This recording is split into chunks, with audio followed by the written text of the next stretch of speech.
नाज़ादे अज़ल है लईक़ाफ़ का सैयदा फ़ातिमा।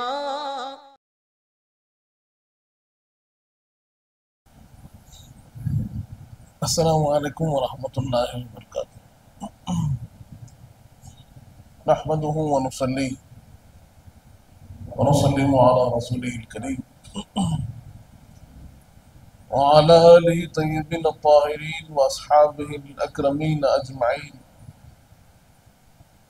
व अला मन तबिअहुम बि इहसानिन इला यौमिद्दीन। अम्मा बाद। क़ाल तआला फ़ी शानि हबीबिहिल करीम इन्नल्लाह व मलाइकतहु युसल्लूना अलन नबी या अय्युहल्लज़ीना आमनू सल्लु अलैहि व सल्लिमू तस्लीमा। अल्लाहुम्मा सल्लि अला सय्यिदिना मुहम्मद व अला आलि सय्यिदिना मौलाना मुहम्मद व बारिक व सल्लिम। बिरादरान अज़ीज़, जैसे हम जानते हैं अल्लाह रब्बुल इज़्ज़त अरहमुर राहिमीन है। उसकी सिफात में सबसे ज्यादा बंदों पर गालिब कोई सिफत है तो उसका रहम है। दीगर सारी सिफात जो कुछ कमालात औसाफ अल्लाह के हैं, अल्लाह ने अपनी रहमत को उन तमाम सिफात पर गालिब रखा है। इसीलिए अल्लाह फरमाता है कि मेरे जलाल पर मेरी रहमत 99 बार गालिब, और उस रहमत का असर हम जा बजा देखते हैं। हर लम्हा उस रहमत को हम महसूस करते हैं। और अल्लाह ने अपने रहमत के औसाफ में कहीं रहमान भी फरमाया है, कहीं रहीम भी फरमाया है। और जब इसकी तफसीर को पढ़ते हैं तो मालूम होता है कि रहमान का असर रहीम से ज्यादा है, क्योंकि इसके हुरूफ भी ज्यादा है। जहां हुरूफ की कसरत होगी वहां माना की भी कसरत होगी। तो ये फर्क कैसा, तो बताया गया रहमान, ये सिफत रहमान और उसका असर अहले दुनिया पे ज्यादा है कि यहाँ रब को मानने वाले भी है, रब को झुटलाने वाले भी हैं, रब की पहचान रखने वाले भी हैं, रब को भूलने वाले भी हैं। लेकिन कभी रब ने उनकी रिस्क में कमी नहीं फरमाई, उनको नेमतें देने में कमी नहीं फरमाई। उनको जो चीज मिलनी है मिल रही है। वो रब अपने रुबूबियत को आम रखा हुआ है, मानने वाले को भी दे रहा है, झुटलाने वाले को भी दे रहा है, हक परस्त को भी दे रहा है, गुमराह को भी दे रहा है, अच्छे को भी दे रहा है, बुरे को भी दे रहा है। ये उसके रहमान की सिफत है कि हम खा पी रहे हैं, गुनाह हो भी रहे हैं तो सजा नहीं मिल रही है। मुकाबिल इसके जो रहीम की सिफत है वो हश्र के लिए खास है, रोजे जजा रोजे क़यामत के लिए खास है कि वहां पर फैसला ईमान पर होगा। वहां पर नेमतें मिलेंगी, राहतें मिलेंगी, सुकून मिलेगा तो सिर्फ अहले ईमान को मिलेगा। और जो ईमान वाला ना होगा, रब को पहचानने वाला ना होगा, अल्लाह से दूर होगा, गुनाहगार होगा, तो फिर वहां उसको अपने गुनाहों की सजा भी मिलेगी। अब उसी रहमत का असर यूं भी है कि बंदा जब भटकता है तो अल्लाह उसकी हिदायत का सामान भी फराहम करता है। ऐसा नहीं है कि तुझको मैंने अक्ल दे दी, इल्म दे दिया, अब तेरी जिम्मेदारी तुझ पर है। उसके बावजूद भी रब ने जिम्मेदारी अपने हाथ में रखी। उसकी रहमत का असर है कि भटके हुओं को राह दिखाने के लिए रब अपने खासाने खुदा को भेजता है, अपने अंबिया को भेजता है, अपने औलिया को भेजता है। और उन्हें हुक्म देता है कि जो भटके हुए हैं उन्हें रास्ता दिखाओ, जो मेरी रहमत से दूर है उन्हें मेरी रहमत के पास लाओ, जो मेरे जिक्र से गाफिल है उन्हें जिक्र करने वाला बनाओ, जो परेशान है उन्हें परेशानियों का हल समझाओ, जो अल्लाह का कलाम नहीं पढ़ते उन्हें कुरान पढ़ना सिखाओ, जो अल्लाह से दूर है उन्हें अल्लाह वाला बनाओ। बिरादरान अजीज, तो वैसे ही एक जात जिनका ताल्लुक, जिनसे हमारा ताल्लुक बड़ा गहरा है, आज की तारीख को निस्बत उस जात गिरामी से है। मेरी मुराद हजरत सैयदी मुर्शिदी मौलाई सैयदना हजरत ख्वाजा महबूब अल्लाह रहमतुल्लाह अलैह खुज्जा से रूह अजीज, जो हमारे दादा पीर क़िबला सैयदी शम्सुल मुफस्सिरीन सैयदुल शुयूख सैयद मोहम्मद उमर हुसैनी खुज्जा से रूह अजीज के बड़े भाई भी हैं और मुर्शिद भी हैं। बिरादरान अजीज, तो हजरत ख्वाजा महबूब अल्लाह खुज्जा से रूह अजीज आपकी जात अहले दखन के लिए और अहले हैदराबाद के लिए एक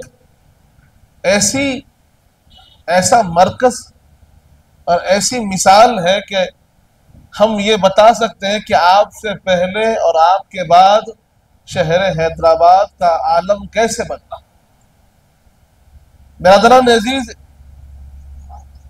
इसको कहते हैं ना एक इनकलाबी जात, एक तामीरी जात के जिन्होंने आकर लोगों के अहवाल, हालात, अफकार बदल दिए, वो जात हजरत ख्वाजा महबूब अल्लाह खुज्जा से रूह अजीज की जात। जिस जहत, जिस पहलू पर आपको देखें वहां पर कमाल ही कमाल मिलेगा। बिरादरान अजीज, इल्म व फजल को देखिए, तक़वा और इखलास को देखिए, अमल को देखिए, लोगों की इस्लाह को देखिए, लोगों की तरबियत को देखिए, हर पहलू, हर जहत पर आपने काम किया। आपके कारनामों में अगर देखा जाए तो ऐसे तो सैकड़ों कारनामे आपके हैं, लेकिन सबसे बड़ा कारनामा जो आपने फरमाया, जब आपने इस शहर हैदराबाद फरखुंदा बुनियाद को देखा कि यहाँ हालात ऐसे हो गए हैं कि लोगों के मिजाजों में, जिंदगियों में रसूम दाखिल हो गए,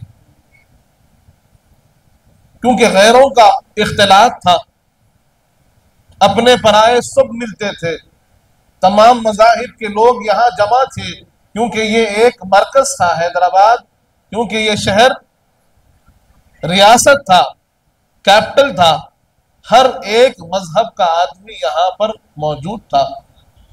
तो उनके मिलने जुलने से वो असरात उनके कल्चर के, कस्टम्स के, रिवाज के, रीतियों के एक दूसरे के ऊपर असरअंदाज हो रहे थे, और यहाँ रहने वाले मुसलमानों के अंदर भी वो रिवाज, वो रस्म बढ़ने लगी।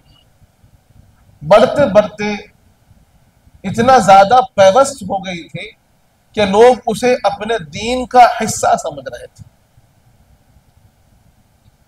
रसूम को अपने दीन का हिस्सा समझने लगे, और उसके एहतमाम, उसकी पाबंदी वैसे ही होने लगी जैसे फराइज की पाबंदी होती है।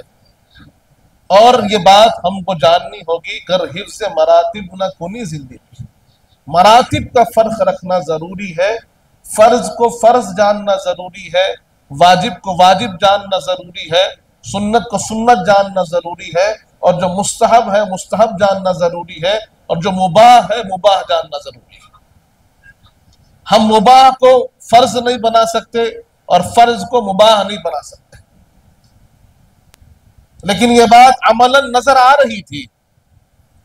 लोगों की जिंदगियों में रसूम रिवाज इतने ज्यादा बढ़ चुके थे कि वो उन्हें फराइज की तरह अंजाम दे रहे थे और उसे छोड़ने वालों को मजमूम समझते थे, बुरा समझते थे, उसे ना करने वालों पर तोहमतें लगाई जा रही थी और ऐसे बताया जा रहा था कि करना जरूरी है, लाजिम है। हजरत ने देखा कि तुम्हारी जिंदगी का मकसद फराइज की पाबंदी है, रस्म रिवाज की पाबंदी नहीं।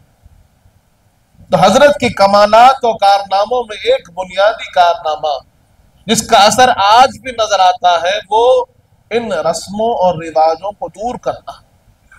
सबसे पहले तो आपने उन रस्मों और रिवाजों को दूर किया जो शरीयत से टकराती थी,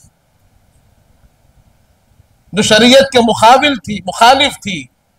सबसे पहले आपने कहा कि नहीं, जो शरीयत के मुखालिफ है वो रस्म और रिवाज नहीं कर सकते हैं, क्योंकि मुसलमान के लिए शरीयत की पाबंदी जरूरी है।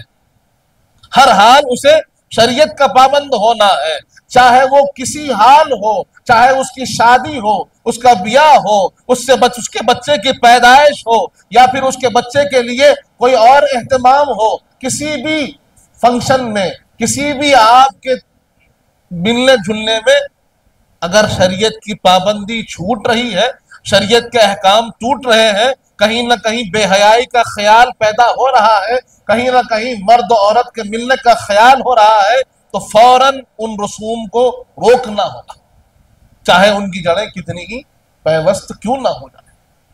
इसलिए आपने सख्ती के साथ आपने रसूम को रोका है। इसीलिए हम देखते हैं हमारे सिलसिले के अंदर खास तौर पर शादियां होती हैं तो तलखीन की जाती है कि सादा मिजाज शादी की जाए, सादगी के साथ शादी की जाए, रस्म रिवाज को कम से कम रखा जाए। हाँ, अगर आपको दावत करनी है तो फिर हुदूद शरा को कायम रखा जाए, पर्दे को कायम रखा जाए और दावत का एहतमाम कीजिए। लेकिन शादी ब्याह के नाम पर आपने बारहा बेहयाई से रोका है। बिरादरान अजीज, उसी चीज को हमारा दादा पीर क़िबला सैयदुल शयूख अलैहि रहमत व रिज़वान ने और सख्ती से अपने मुरीदीन को ताकीद फरमाई। यहां तक के जो दुल्हा होता है शादी में, ये पहले ये बात बड़ी आम थी कि वो हमेशा सेहरा बांध कर आता था। तो हजरत सैयदुल शयूख अलैहि रहमत व रिज़वान ने उस शादी में जाने से इनकार फरमा दिया जिसमें दुल्हा सेहरा बनकर आता है। आपने फरमाया कि अगर मेरे मुरीद, मेरे चाहने वाले किसी शख्स ने सेहरा बनकर शादी में आया तो मैं उसकी शादी में शिरकत नहीं करूंगा।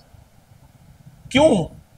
इसके पीछे खराबी क्या है कि शादी के अंदर आखिदीन का वाकिफ होना जरूरी है, आखिदीन की पहचान जरूरी है, दुल्हा कौन है मालूम होना जरूरी है, दुल्हन कौन है वाकिफ होना जरूरी है, क्योंकि ये जिंदगियों का जुड़ना है। और अगर सेहरा बांधा हुआ हो, कौन है मालूम नहीं, किसका नाम लिया जा रहा है और कौन बैठा हुआ है मालूम नहीं। इसीलिए आपने सख्ती से उस खराबी को देखा और उसको दूर करने के लिए आपने हुक्म फरमा दिया। उसी तरह हम देखते हैं कि बच्चा पैदा होता था, उसके लिए रसूम थे। बच्चा तस्मिया खानी एक जायज मुबाह काम था, लेकिन उसके अंदर बहुत सी खराबियां जुड़ चुकी थी। आपने इन तमाम रसूम को रोका, आपने बारहा शरीयत की पाबंदी का हुक्म दिया, आपने बारहा सादगी इख्तियार करने का हुक्म दिया, आपने लिबास में सादगी का हुक्म दिया, आपने जिंदगी के अंदाज में सादगी का हुक्म दिया।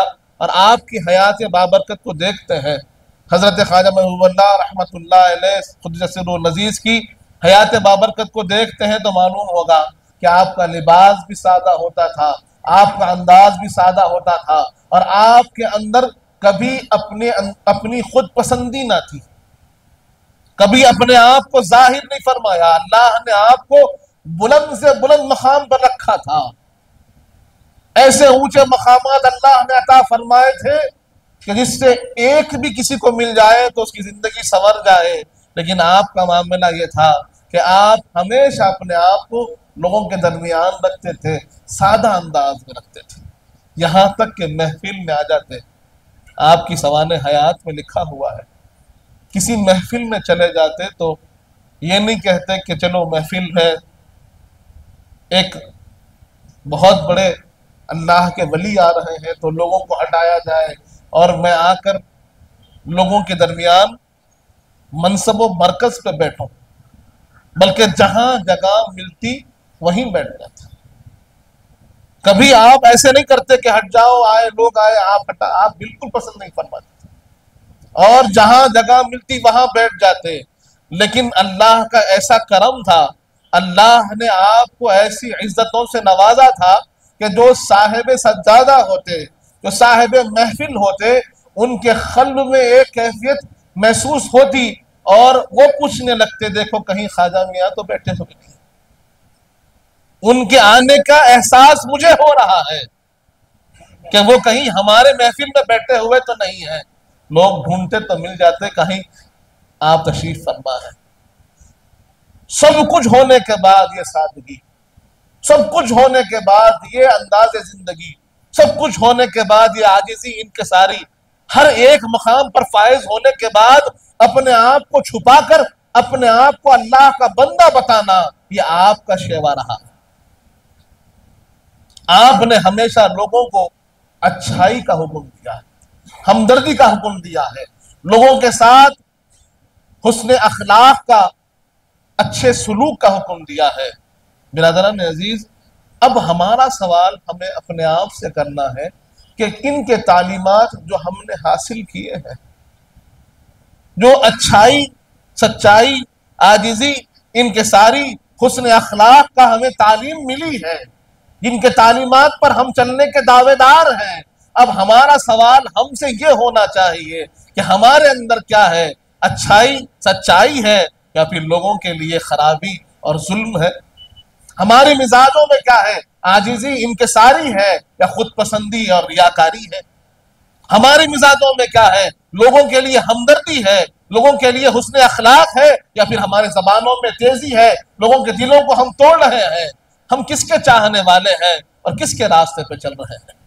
बिरादरान अजीज, हजरत ख्वाजा महबूबुल्लाह क़ुद्दस सिर्रुल अज़ीज़ की ज़ात गिरामी इल्म फजल के लिहाज से भी उतनी ही बुलंद वाला, बहुत बड़े आलिम अपने वक्त के आप गुजरे हैं। अकाबिर उलमा आपकी बारगाह में बैठकर फैज हासिल करते थे, इल्म हासिल करते थे। और आज जो हम्बली मसलक यहाँ हिंदुस्तान में दिख रहा है, उसकी बुनियाद हजरत ख्वाजा महबूबुल्लाह क़ुद्दस सिर्रुल अज़ीज़ ने डाली। हम्बली फिक़्ह जो आज पढ़ी जा रही है, हम्बली फिक़्ह पे आज जो चला जा रहा है, उसके लिए उसूल देने वाले, उसके लिए किताब देने वाले, उस पर चलने का तरीका सिखाने वाले हजरत ख्वाजा महबूबुल्लाह क़ुद्दस सिर्रुल अज़ीज़ है। बिरादरान अजीज, इतने बड़े आलिम होने के बाद भी ये मामला था कि लोग जब मिलने आते तो आप लोगों के लिए वक्त देते थे। इतनी मसरूफियात होने के बाद किसी को वापस लौटाते नहीं, लोगों के लिए हमेशा आप मौजूद रहते थे। और आज हमारा मामला ये हो गया है कि थोड़ा सा पढ़ते हैं, थोड़ा सा सीखते हैं तो अपने आप को बहुत मसरूफ बताते हैं, बहुत ज्यादा अपने आप को ऐसे दिखाते हैं कि बस लोगों से दूरी। ऐसी ये अल्लाह वालों की कैफियत नहीं। बिरादरान अजीज, उसी तरह आपके करामात, आपका अंदाज जिंदगी खूब है, करामात भी खूब है, छोटी छोटी चीजों में आपकी करामतें जाहिर हो जाती। और बच्चों के साथ आपका जो अंदाज, लोग कहीं मनसब पर फायज हो जाते हैं, कहीं मसरूफ हो जाते हैं तो उनके पास फिर वक्त नहीं रहता, लेकिन आप बच्चों के लिए वक्त देते थे, बच्चों के साथ खेला करते थे, उन्हें अपने करीब कर कर उन्हें अच्छी बातें सिखाते थे। हमारी कौम की जो तामीर है वो हमारे बच्चों पर ही है मुनहसिर, कि हमारी आने वाली नस्ल कितनी मजबूत है, कौम का मुस्तकबिल भी उतना ही मजबूत है। अगर हमारी आने वाली नस्ल बेराह रवी का शिकार है, गुमराही का शिकार है, तो फिर आगे कौम का मुस्तकबिल क्या होगा?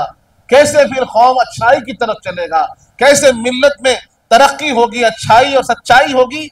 जब हमारी जो मासूम बच्चे हैं, उनके अंदर अच्छाई हो, उनके अंदर पाबंदी हो, उनके अंदर हुस्न सुलूक हो।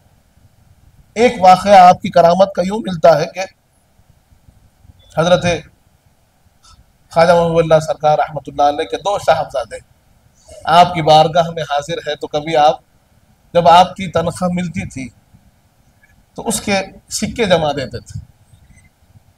सिक्के जमा कर अपने शहजादों से पूछते थे कि एक सिक्का दोनों मिलकर अपने दिल में याद रख लो, मुझे बयान नहीं करना, अपने दिल में सोच लो कौन सा सिक्का तुमने चुन लिया है। अब दोनों भाई आपस में गुफ्तगू करके एक सिक्का मुंतखब कर लेते, एक सिक्का चुन लेते। चुनने के बाद अपने बाबा जान से अर्ज करते, बाबा जान हमने सिक्का चुन लिया है। तो हजरत ख्वाजा महबूबुल्लाह फरमाते, तुमने फुला सिक्का चुना है, उठा लो। तो दोनों भाई परेशान हो जाते कि हमने ना कभी जिक्र किया, ना बताया, ना कैसे मालूम हुआ। कश्फ करामात का ज़ुहूर यूं भी होता था, रूहानी कैफियत का ज़ुहूर यूं भी होता था, और आप जब ये फरमा देते तो दोनों शहजादे कहते, बाबा जान आपने हमारी बातें सुन ली, शायद हमारी गुफ्तगू आपके सामने जाहिर हो गई शायद। तो हजरत फरमाते, ठीक है, अब के दूर जाओ, दूर जाकर वहां से फिर चुन कर आना। अब दोनों भाई दूर जाते और वहां से फिर वो इख्तियार कर आते, तो हजरत फिर पहचान लेते और फरमाते, तुमने ये सिक्का चुन लिया है, ये उठा लो। बिरादरान अजीज, एक तरफ बच्चों के साथ खेल भी है, एक तरफ उनके साथ अपना हुस्न सुलूक भी है, एक तरफ बच्चों को अपने करीब करना भी है, उन्हें इनाम भी देना है, और तरीका यूं भी जाहिर हो रहा है, कश्फ करामात भी जाहिर हो रहे हैं, रूहानी मकाम भी जाहिर हो रहा है। कैसे मामलात है बिरादरान अजीज। अगर हम गौर करें कि बुजुर्गों के हालात में हमारे लिए हर एक मैदान में, हर एक जिंदगी के अलग अलग शोबे में रहनुमाई है। आप एक तरफ आलिम जलील है तो बेहतरीन हकीम है, आप हकीमुल हुकमा आपको कहा जाए तो गलत नहीं, कि कोई मर्ज की दवा लोगों को कहीं और हकीम के पास ना मिलती, आपके पास आते तो शिफा पा जाती। क्यों? क्योंकि आपके साथ फजल खुदा था, आप जिसके लिए जो फरमा देते वो हो जाता। क्या अल्लाह की तरफ से आपको यह मकाम हासिल था कि आप मुस्तजाबुद दावत थे, दुआ फरमाते तो अल्लाह रद्द नहीं फरमाता। नाज़रीन अजीज, ऐसे बुजुर्गों से हमें निस्बत हासिल है, और खुसूसन अहले खादरी चमन को आपसे बड़ी खास निस्बत है, क्योंकि हमारे दादा पीर क़िबला तो हमारे सैयदुल शुयूख हैं, हज़रत सैयद मोहम्मद उमर हुसैनी खलीक रहमतुल्लाह अलैह खुद्दस सिर्रुल अजीज। आप बिल्कुल कम सिन थे, हजरत ख्वाजा महबूबुल्लाह सरकार के सबसे छोटे भाई। 4 बरस आपकी उम्र थी जब वालिदैन का साया सर से उठ गया।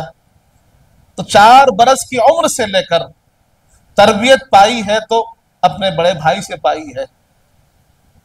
आप अगर जिंदगी गुजारे हैं तो अपने बड़े भाई के पास गुजारे हैं, तो बड़े भाई भी थे और वालिद की जगह पर भी थे, मुर्शिद भी थे, मुरब्बी भी थे, और हजरत को जो कुछ फैज मिला है आपसे मिला। जब आप इल्म फजल, इल्म के हुसूल के बाद जब जिक्र करने लगे, मेहनत करने लगे, तो हजरत ख्वाजा महबूबुल्लाह सरकार ने फरमाया, क्या कर रहे हो? अपने छोटे भाई से फरमाने लगे, क्या कर रहे हो, बड़ी मेहनत कर रहे हो। तो आपने अर्ज किया, मैं भी अल्लाह की राह में कोशिश करना चाहता हूँ, मुजाहदा करना चाहता हूँ, मेहनत करना चाहता हूँ। तो रिवायात में आता है कि हजरत ख्वाजा महबूबुल्लाह रहमतुल्लाह अलैह फरमाते हैं कि ये जो मैंने किया है किसके लिए किया? तुम्हारे लिए ही किया है। जो कुछ मेरा है वो तुम्हारा ही तो है। तो हजरत का फैज जारी और सारी है। अब हमारी जो सबसे बुनियादी जिम्मेदारी है कि हम आपके उसवे हसना, आपके बताया हुआ रास्ता, आपके तालीमात पर चले, जिंदगी के अंदर उन अखलाकियात को, वो आला किरदार को अपने अंदर जमाएं। अगर सिर्फ आ रहे हैं, जा रहे हैं, लेकिन हमारी जिंदगी में कोई फर्क नहीं आ रहा है, तो फिर अल्लाह वालों से जुड़ने का मकसद क्या है? दुनिया तलबी तो मकसद नहीं हो सकता ना। आज हम अक्सर लोगों को देख रहे हैं कि वो अल्लाह वालों के पास आकर भी दुनिया मांग रहे हैं। अरे अल्लाह वालों के पास आकर दुनिया मांगी नहीं जाती, अल्लाह मांगा जाता है, अल्लाह का खुर्ब मांगा जाता है, अल्लाह की रजा मांगी जाती है, अल्लाह का तरीका मांगा जाता है, अल्लाह की पहचान मांगी जाती है, उस रास्ते की तलाश होती है जिससे रब खुश होता है। लेकिन हम आज हमारी फिक्रें इतनी ज्यादा कमजोर हो गई है कि हम यहाँ भी आके दुनिया मांग रहे हैं। दुनियावी मामलात की आसानी के लिए बुजुर्गों की दुआ जरूरी है, जरूर दुआ लीजिए, लेकिन अपना मकसद और अपने आने का मकसद दुनिया ना रखिए, अपने आने के मकसद को बड़ा कीजिए, अल्लाह के रास्ते पे चलने की कोशिश कीजिए, अल्लाह की रजा हासिल कीजिए और अल्लाह वालों का जो रास्ता है वो इख्तियार कीजिए। ऐसा नहीं हो कि यहाँ बैठे हैं तब तक यहाँ है और यहाँ से निकल गए तो फिर वही पुरानी रफ्तार पर चल रहे हैं। नहीं, हमारे अंदर फर्क आना, हमारे अंदर मिजाज बदलना, हमारे अखलाक बदलना, हमारे आदात बदलना, हमारा किरदार बदलना, हमारी खराबियां अच्छाइयों से बदल जाना, ये हमारी जिम्मेदारी है। बिरादरान अजीज, तो अल्लाह वालों से जुड़ना इस मकसद से है कि हम अल्लाह वाले बने, अल्लाह के मुकर्रब हम भी बने, उनके रास्ते पे हम भी चलने वाले। ये ज़रूरी बात है। इंशाअल्लाह हमारा जो सिलसिला जारी था उसको इंशाअल्लाह हम आइंदा से फिर मुकम्मल करेंगे। अल्लाह ताला से दुआ है मालिक जब तक जिंदा रख, सलाम पर रख, मौत की ईमान पर दे वक्त नज़ा हुजूर पाक सल्लल्लाहु अलैहि वसल्लम का दीदार नसीब फरमा। मालिक हमें नेक और सालेह मुत्तक़ियों परहेज़गार बना, हमारे गुनाहों को माफ़ फरमा, हमारे गुनाहों को नेकियों से तब्दील कर दे। मालिक हमें जो परेशान हाल है उनकी परेशानियों को दूर फरमा, हमें जो बीमार है उन्हें शिफाए कामिल अता फरमा, हमें जो मखरूज है उनके कर्ज़ों को अता फरमा, जो कुछ कहे हैं जो कुछ सुने हैं उस पर अमल करने की तौफीक अता फरमा। हुजूर पाक सल्लल्लाहु अलैहि वसल्लम का सच्चा गुलाम उम्मती बना। मालिक अहले बैत अतहार का सच्चा गुलाम बना, सहाबा इकराम का चाहने वाला बना, औलिया अल्लाह का चाहने वाला बना, उनके बताए हुए रास्ते पर चलने की तौफीक अता फरमा। सल्लल्लाहु तआला अला खैरि खल्क़िही सय्यिदिना मुहम्मद व अला आलिहि व सहबिहि वसल्लम वल्हम्दुलिल्लाहि रब्बिल आलमीन। सरकार आपका मोहताज करम है, निस्बत की कसम है, निस्बत की कसम है।